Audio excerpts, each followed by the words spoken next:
Okay, let's do a little review before you do checkup on page 36.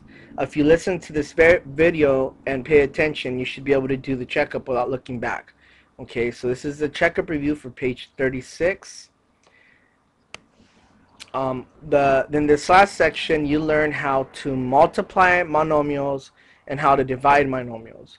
You learn that when you're multiplying monomials, like if we're multiplying x times x, we add the exponents. So these ones, our answer is going to be x, but we're going to add the exponents, so we're going to get x squared. Okay, if we have two exponents that we're multiplying, two variables that we're multiplying,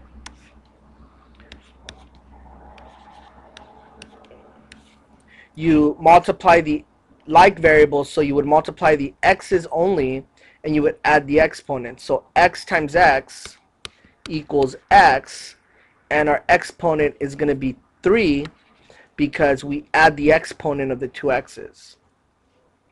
And we multiply y times y and we get y, and our exponent is going to be 4 plus 1 because there's a 1 understood to be above the y even though we didn't write it. So 4 plus 1 equals 5.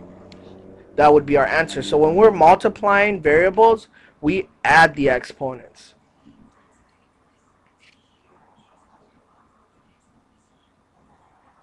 When we're multiplying variables and we have an odd number of negatives, here we have 3, we know our answer is going to be negative.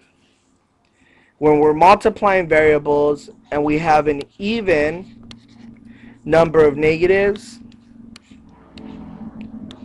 our answer is going to be positive. Okay, remember that. That's another important thing that we learned. When it comes to dividing monomials, we learned that when you're dividing monomials, you subtract the exponent. So if I have x squared y over x y third, my answer is I'm going to subtract the exponents from the x's. I subtract the smaller exponent. This is the smaller exponent for x because it's 1. Since there's no exponent there, we know it's 1. This is the smaller exponent, so I'm going to subtract the smaller exponent from the larger exponent. So what's 2 minus 1? 2 minus 1 is 1. So what I'm going to get at the top is 1. And then since the y has no exponent, we know that the y exponent is 1.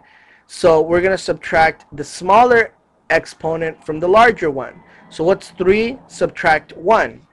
Well, 3 minus 1 is 2. So I know my answer in the bottom is going to be y squared. Alright? That's the other thing you learned.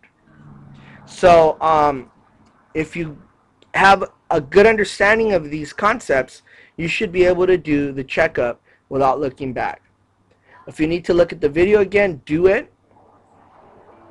Think about what I've just said, memorize it, and then do the checkup without looking back. Okay?